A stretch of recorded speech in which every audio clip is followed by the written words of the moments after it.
Welcome to class number 9 in the Sefer Sheva Mitzvot HaShem, volume 1. And as mentioned, this is the original, in Hebrew, of what became translated into English as the Divine Code, written by Rabbi Moshe Weiner. And we are currently studying the Mavoi, the Preface, which incidentally was not translated, so you will not find these classes in the Divine Code. And we're trying to go through them. We are currently up to page 46, Vav, section 6. We are discussing the obligation of the Jew towards the non-Jew as far as forcing, compelling, influencing the non-Jew to keep his 7 universal Noahide commandments. Primarily based on the Rambam and Maimonides, however, others as well, other codifiers, other contemporaries of the Rambam. And in the previous classes, we went through the details of the arguments. And overall, it seems that everybody does agree, though, even those that disagree with certain details, but everybody agrees that it is an obligation for the Jewish people, in any situation that they can, to see to it to get the non-Jews to keep their 7 universal commandments. And just to mention from a previous class, the point that was brought up over here, various different achronim, meaning sages of the most recent generations, within the past couple hundred years, different ones held that the only care and concern that the Jew has towards the non-Jew is for the sake of the Jewish people to be able to serve God in a world that is fit for the Jew, and so that the Jew should be protected. Therefore, we need to see to it that society, or at least the community that affects us, should be in place and proper. But it's not that the Jew actually has a real obligation and therefore a real concern for the non-Jews' relationship between them and God. However, the Rebbe Melech HaMoshiach clearly does not hold like that, and clearly holds that it is an obligation for the Jew to be concerned with and to see to it that the non-Jew has the proper relationship with God, keeps the 7 commandments, because God demands that of the non-Jew. All right. So this part, Vav, is entitled Kfiya B'darkei Shalom, to force in peaceful manners. In other words, the word Kfiya, or Lachaif, which is the word that the Rambam uses in a number of times,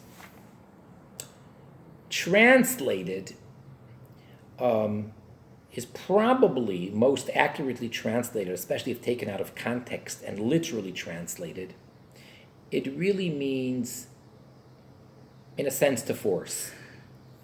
It could be to suppress. It could be to compel. It depends on the context that the word is used. But basically, the root of the word is a form of forcing. So,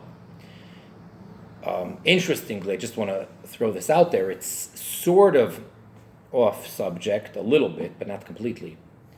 The Rambam here, where he speaks about in the Laws of Kings, the Sheva Mitzvot HaShem, is discussing the obligation that the Jew has to be koife, to force the non-Jew to keep his 7. But then later on, at the very end of the Laws of Kings, where the Rambam describes Moshiach, he says, same expression, same language, that one of the things that Mashiach, the Messiah, will do is v'yakoif kol Yisrael. He will force all of the Jewish people to go in the ways of the Torah, etc. So again, you have the word lakoif. So now we're going to discuss exactly what type of manner and what type of force is the Jew supposed to do towards the non-Jew, towards the Bnei Noach. It has to be in a peaceful manner. And with that, let us begin in the middle of page 46. Al pi hanisbar bois hakodim, based on that which was explained in the previous part here, previous section, meaning 5. Mechoivas Yisrael klapei bnei Noach. It is from the obligation of the Jew towards the non-Jew, towards the bnei Noach, lahashpia, to influence, uleshachneya, and to convince, ulelamdam, and to teach them, choy voiseihem, their obligations. Okay, we particularly focused on dinim, the 7th of the 7 commandments is dinim, to establish a court system. And we said included in that would be all sorts of things such as education. In other words, it isn't limited to having a court that will judge people that transgress, which every one of the 7 mitzvahs b'nei Noach is a capital offense. So somebody who transgresses, besides judging them properly, and if indeed it has been proven that they transgressed, and we have testimony, etc., to kill them. That's just one part of dinim. But as part of dinim, it would be to see to it and to be proactive that they know what the 7 are and they that don't should transgress. That would all be included in dinim. And that's where the Jew also has an obligation to, as he just said now, influence, convince, and teach, to educate them. All right. So that having been said, Rabbi Akiva Weiner, Chaviv Adam Shniver B'Tzelem, Chiba Yaseir Dasloi Shniver B'Tzelem. We have a Mishnah. Mishnah, of course, is the original part of the Talmud that was transcribed, that was written down. In general, when God gave the Torah to the Jewish people through Moses, so he gave it in 2 parts. The written law, Torah shebichsav. That's the 5 books of Moses, that's the Torah scroll, and then subsequently the prophets and the scriptures. And then along with that, what God also gave Moses is the explanation to the written law. And that is the oral law, Torah shebal peh. And it's bal peh, it's oral, it was not written. And this Moses taught over and over again, and people reviewed this again and again. And they go hand in hand. And the written Torah cannot be understood properly without the oral tradition that was handed down from generation to generation. However, there came a point where it had to be written down. So the oral law was written. The first stage of writing the oral law by Rabbi Yehuda Hanassi, Rabbi Judah the Prince, is called Mishnah. He wrote it and he divided it up into 6 sidorim, 6 orders. And every seder, every order, is comprised of many mesechtos, tractates. And every tractate is broken down to chapters, and every chapter is broken down to paragraphs, to Mishnah. So, there is a Mishnah, and as in footnote 75, they reference which Mishnah this is. It's in the tractate called Avos, commonly referred to in English as Ethics of Our Fathers. Chapter 3, there is a Mishnah, and we're now going to quote a commentary on the Mishnah called the Tosfos Yom Tov. Tosfos Yom Tov was Rabbi Yom Tov Lippman Heller, and he lived a couple hundred years ago. And before we go to his interpretation and explanation of the Mishnah, let's quote and explain and translate the Mishnah. So again, the Mishnah says, Rabbi Akiva Omer, the famous Tana, the Mishnaic sage, Rabbi Akiva, he says, Chaviv Adam, dear, precious is man, Shenivra B'Tselem, for he was created in the image, referring to, of course, the image of God. And then Rabbi Akiva continues in the Mishnah and says, Chiba Yeseira, an additional dearness, Noidaas loy, he is made known, Shenivra B'Tselem, that he was created in the image of God. Shenemar, as the verse states in Genesis, B'Tselem Elikim Asas Adam, that God made man in the image of God. In other words, God could have made man in the image of God, but never let us know about that. And we wouldn't know that. So it would still be a wonderful thing that every human being is in the image of God. But if no one knows that, so it's a wonderful thing that you have. It's a tremendous privilege and an honor, but you don't know about it. So an additional cherished, precious gift, so to say, that God gave us is that he informed us, and he writes it right there in the Chumash, in the Bible, that God made man in God's image. That is the end of the quote of the Mishnah. And now we are going to quote the commentary called the Tosfos Yom Tov. Divrei Rabbi Akiva. These words of Rabbi Akiva that we just learned, Al Kol Adam Ne'emru, were stated with regards to every person. Gam Livnei Noach, also for Noachites, for descendants of Noah. In other words, non-Jews, every human being. In other words, it's possible to read the Mishnah, Rabbi Akiva's words, and for a person to understand the word Adam referring to the Jew, and to say the Jew is made in the image of God. Therefore comes along the Tosfos Yom Tov, and he's explaining, no, that would be a mistake. It's not limited to the Jew. When Rabbi Akiva says that man is made in the image of God, of course based on the verse, that refers to every human being.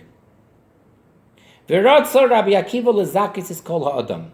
And what Rabbi Akiva really wanted to do in this statement of his was to give merit to every human being. He wants to let everybody know the true fact. Umaymer molei omar harambam. And then the Tosfos Yom Tov continues based on that explanation of Rabbi Akiva, that it refers to all of mankind. Then he says that the Rambam makes a clear, full statement. And then he quotes the Rambam that we're dealing with. Tziva Moshe Rabbeinu lachif chulu, that Moses, our teacher, was commanded to force, to compel all of mankind to keep their mitzvahs and so forth.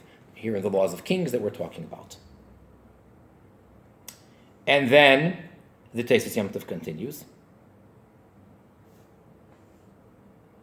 Kivar Rabbi Akiva, for Rabbi Akiva has come lahayishir lechol ba'i olam kasher nitztavinu mipimei Moshe Rabbeinu alav hashalom k'divrei Rambam.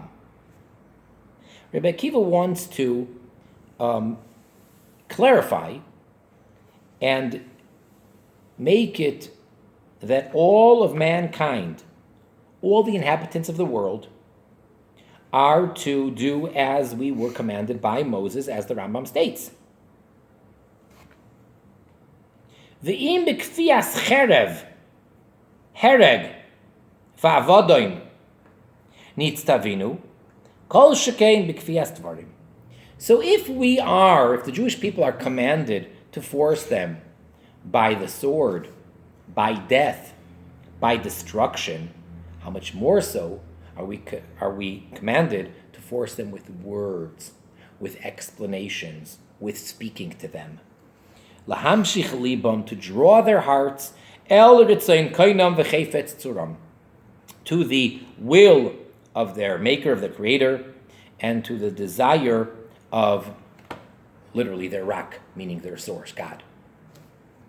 Ki zois teiras ha'adam, for this is the law of man, lases chukei Elokim u'mishpatav, to do the statutes of God and his laws, mitzad asher hutziva chulu, because he has commanded to do so.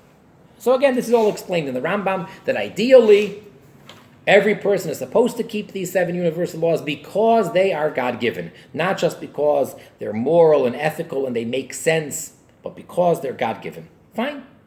So that is a quote from the Tesis Yom Tif, where he says that if the Jewish people are commanded to actually force them by force when they can, well then certainly we're supposed to try to explain it to them and bring them to the understanding and that they should want to do these commandments because they're God-given. So to try to influence them and to try to draw them in and attract them to keeping these mitzvahs.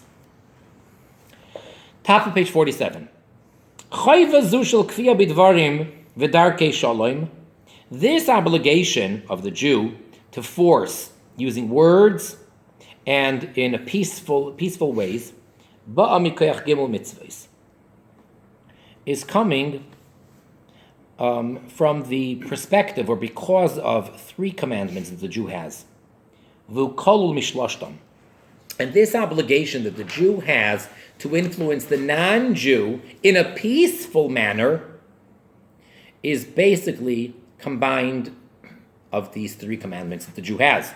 And they are: Aleph, A, Tziva Moshe Lachoif Kanisbar Leil Barichus. Moses commanded to force, as we explained until now, above at great length.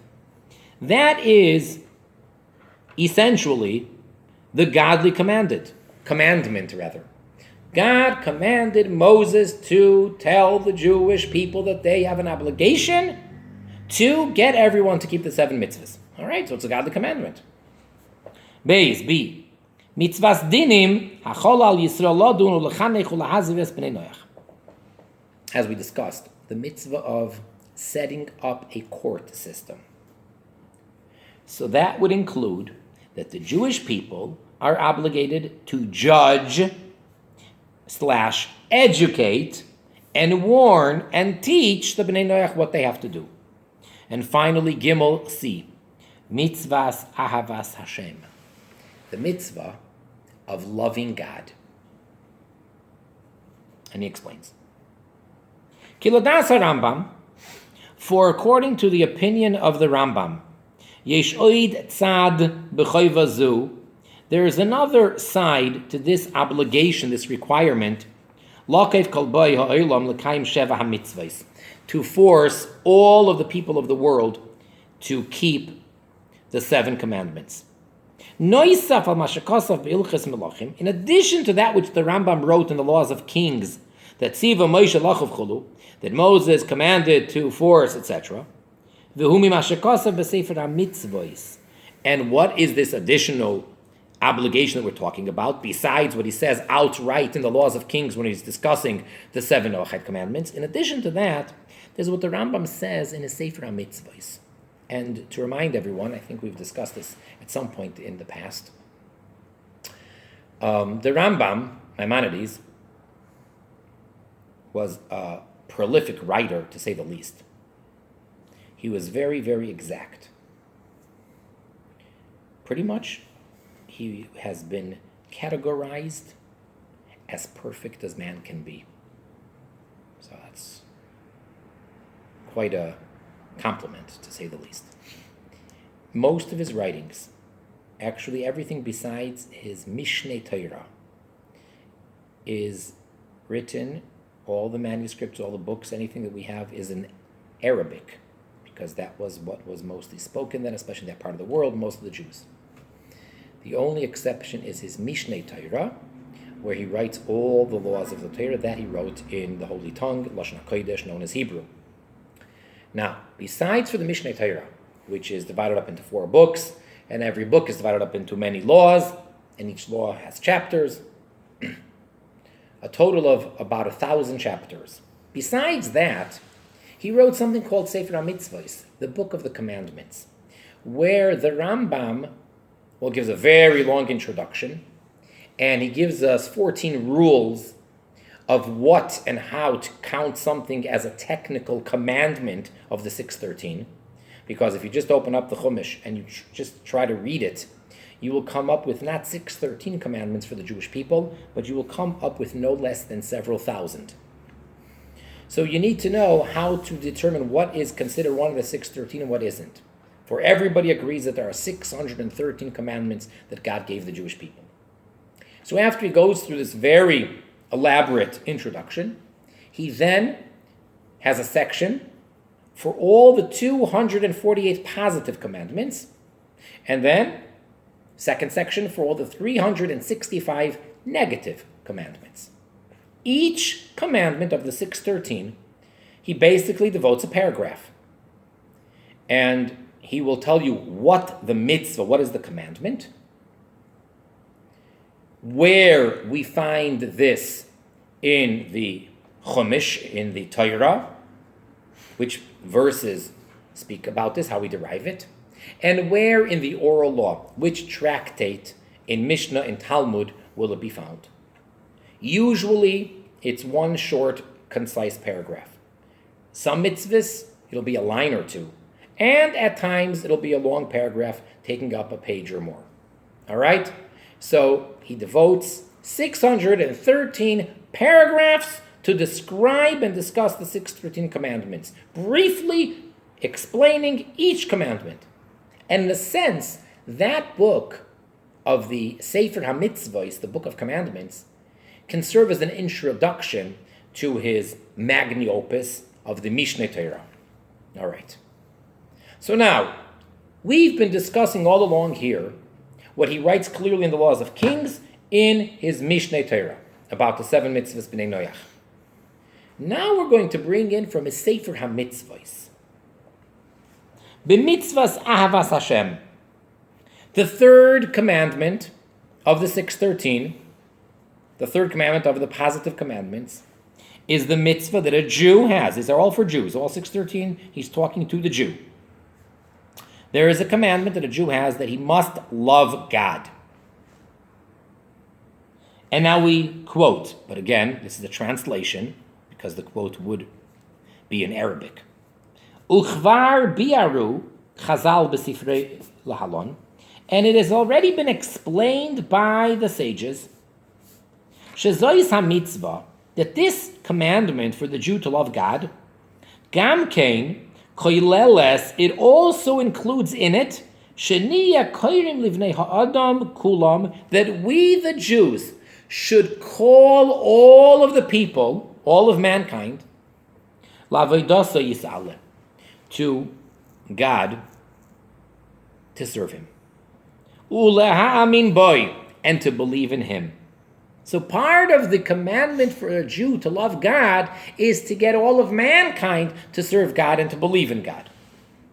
U'lashain sifrei, and the Rambam continues and he says, and the quote of the Sifrei, which is an early Tanoic compilation of oral tradition on the verses in the Bible, quoting the verse, V'yohavta es Hashem, and you shall love God, that's the commandment, says the Sifrei, Ahaveyu ala briyos, make him, God, capital H, make him beloved on the people, by the people.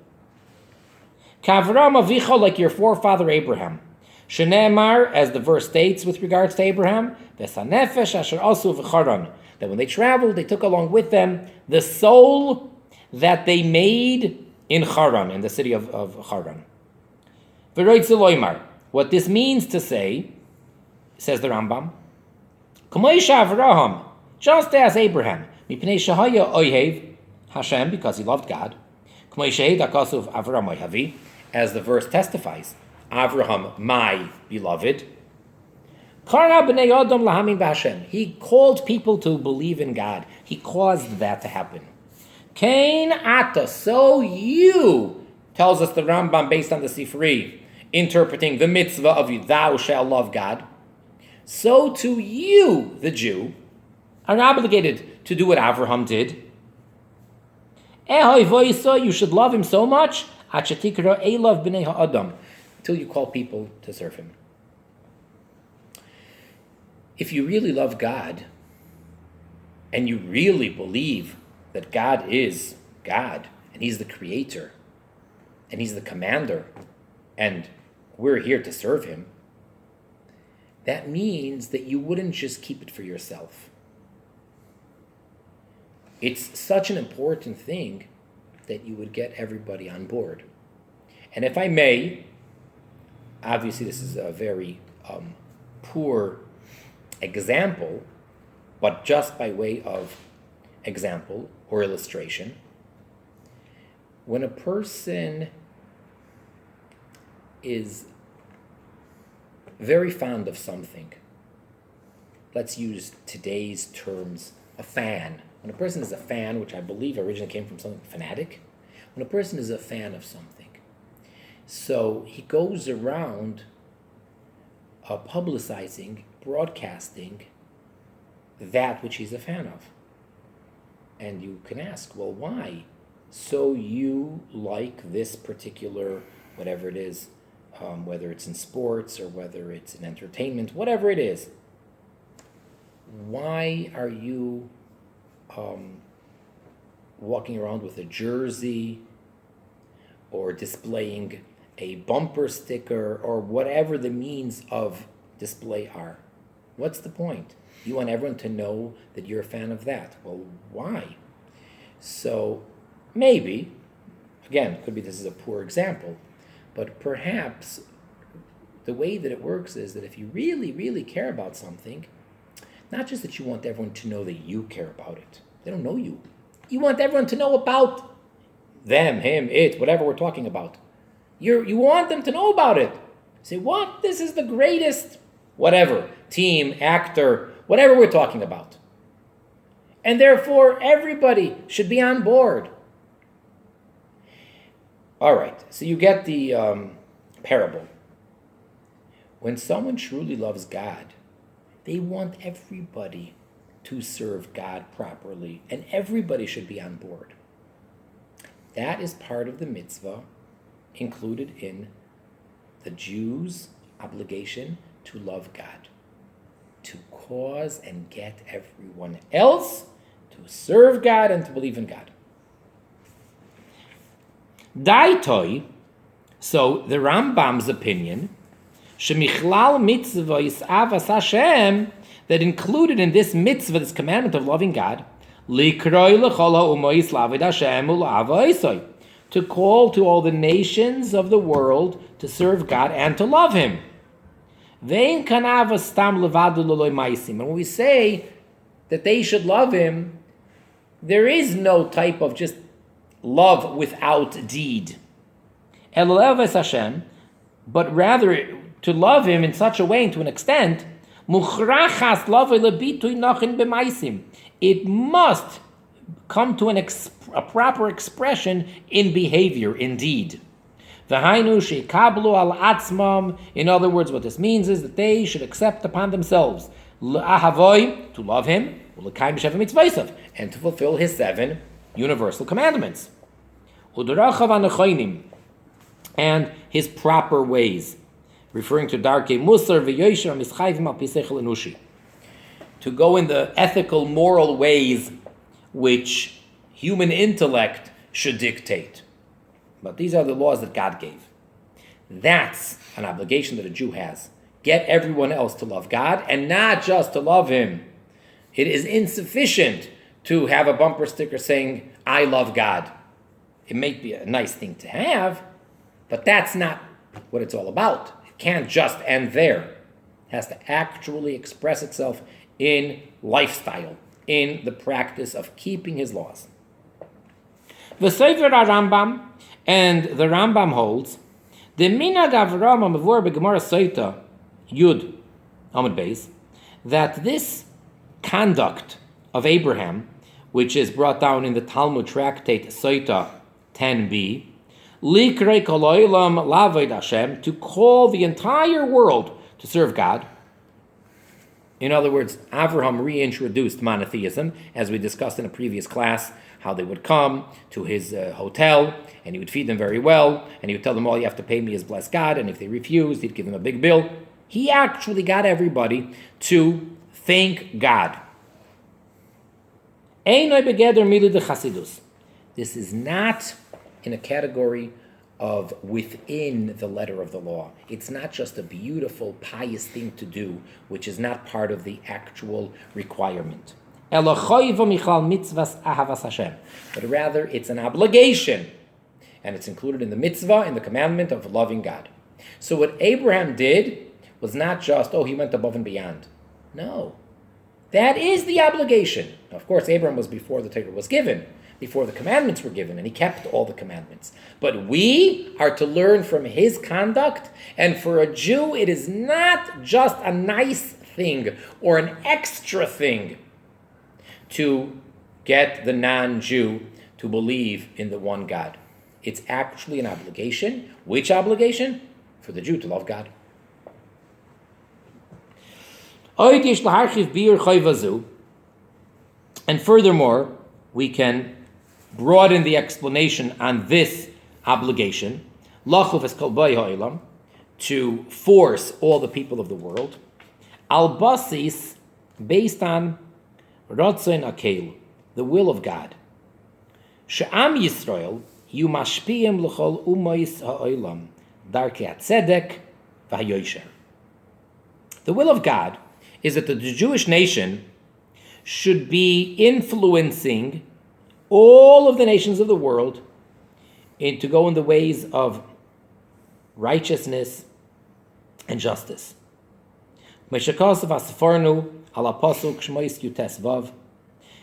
one of the commentaries, the Sifarnu, which is a Rishon, he comments on the verse in Shmois, in the book of Exodus, chapter 19. The verse says that God told Moses to tell the Jews, and you, the Jewish people, shall be for me a kingdom of priests and a holy nation. Uvazeh tiyus gula, and with this you will be a precious treasure. Ki tiyu mamleches koyanim, for you will be a priestly kingdom. Lahavin ulahirais lechol hamin ha'enushi. We're quoting now from the Sefarnu. To give understanding and to instruct all of the humankind, likrei kulam b'shem Hashem, to all call out in the name of God, u'lav d'shchem echad, and to serve Him as one. Paraphrasing from the verse where it speaks about how it's going to be in the Messianic times.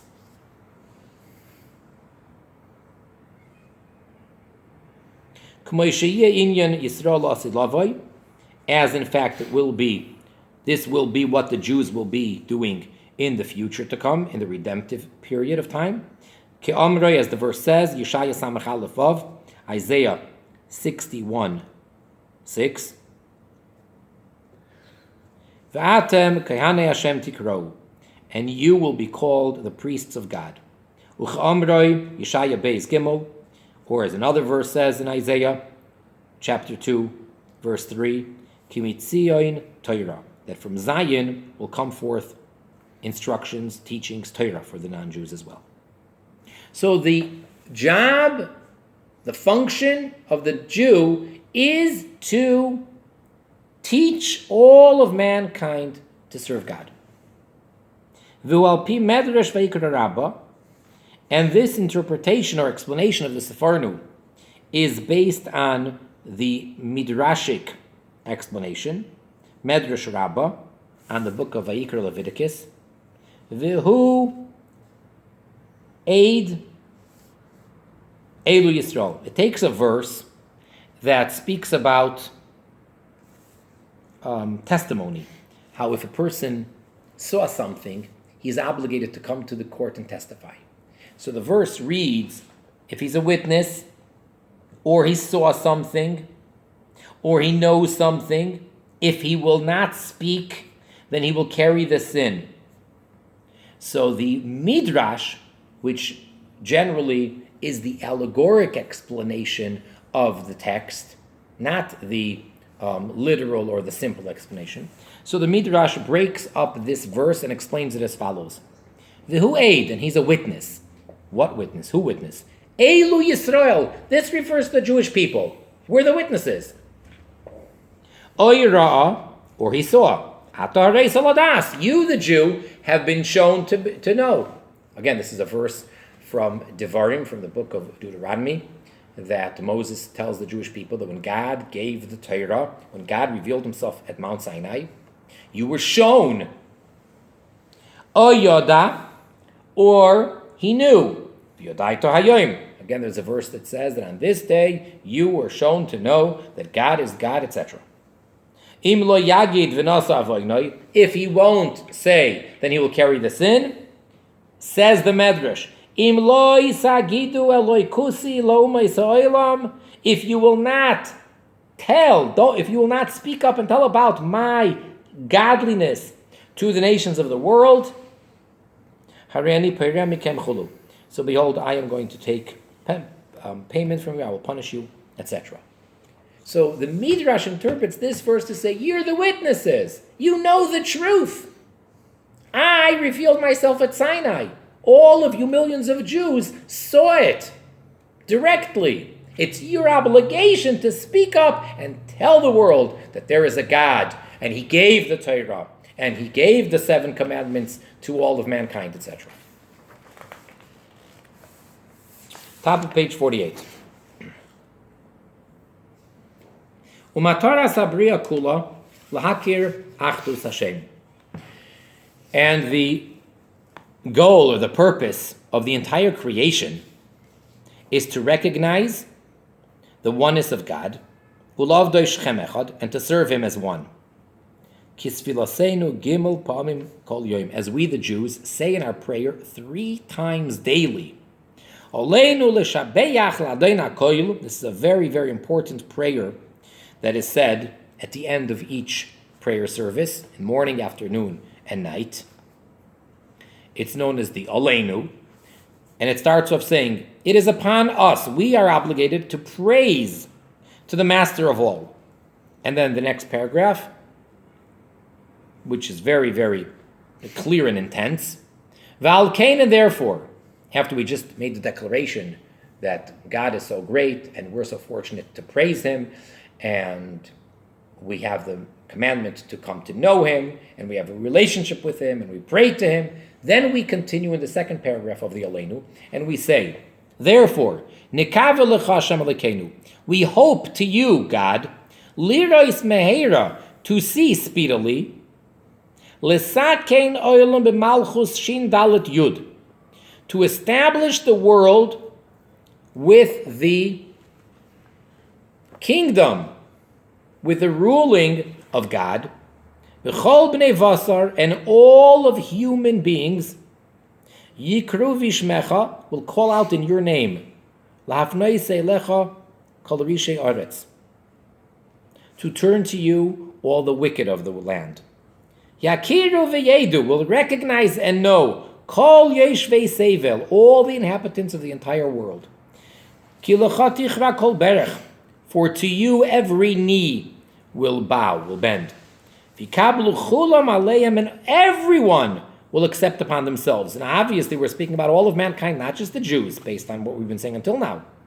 Es oil malchusecha, the yoke of your kingship. V'sim loich aleihem, and you will reign upon them, meheira, speedily, loilam v'ad v'chulu, forever, etc. So that's what we're waiting for. That's what we're praying for. Every single day at the end of every prayer service, the Jew is saying, I am already impatiently waiting. We want the day to come already where you, God, will be recognized by all of mankind, every human being of all the nations will prostrate himself to God. Hasvara noisenes. So, logic gives it, this is again Rabbi Weiner speaking now, logically, Shimonu mispalalim umevakshim milibeinu v'nafshenu tefillah yakarazu. If in fact we are praying and beseeching from our hearts and from our soul in this prayer, this very precious prayer. If a person is paying attention to what he's saying, this is a very important prayer, the Oleinu. Ein zerak toyeles tzedodis leitiv lam Yisrael. So it's not only a side benefit to be good for the Jewish people, as we discussed in a previous class, like those that say that it's only for the benefit of the Jews. The reason why the Jews are interested in having the non-Jews keep their mitzvahs is for... No. If that were to be so, if it was only a side benefit for the Jews... If you look at this prayer, there is absolutely a true goal in and of itself. Vihi, and that is etzem gilui shleimus malchusa shel Hashem yisparach ba'olam kuloi, and that is the very revelation of the kingship, of the sovereignty of God, maybe blessed be He, in the entire world. God is to be recognized and accepted as the King of all by all. Al Yidei, and this is done, Shekol b'nei enosh, that all of human beings, Yakiruhu, will know Him, will recognize Him. Yeda'uhu, will know Him. V'yavduhu shchem echad, and will serve Him as one. V'zeu amitis v'tachlis malchusay ba'olam, and this is the true and the goal of His sovereignty in the world. V'lachein, and therefore, pashut, it is very obvious, very simple, shechayva aleinu, that it is an obligation upon us Jews, la'asay, is to do, kechol yicholteinu, as much as we possibly can, lemaher, to hasten, yiyud zeh, this promise, v'ratzon Hashem yisparach hazeh, and this will of God. Since God promised that there will come the day that everybody will recognize me and everybody will serve me in unison, so it's the obligation of the Jew to do whatever he possibly can to make that happen one moment sooner. Uvadai adavar, and this is certain. This is what we are beseeching and praying and hoping for. So therefore, it's incumbent upon us to do an actual effort and do something practical to make this a realization. It is not enough to pray for it. If we're asking God for it and we're praying for it, in addition to that, we, the Jews, need to do whatever we possibly can to make it happen.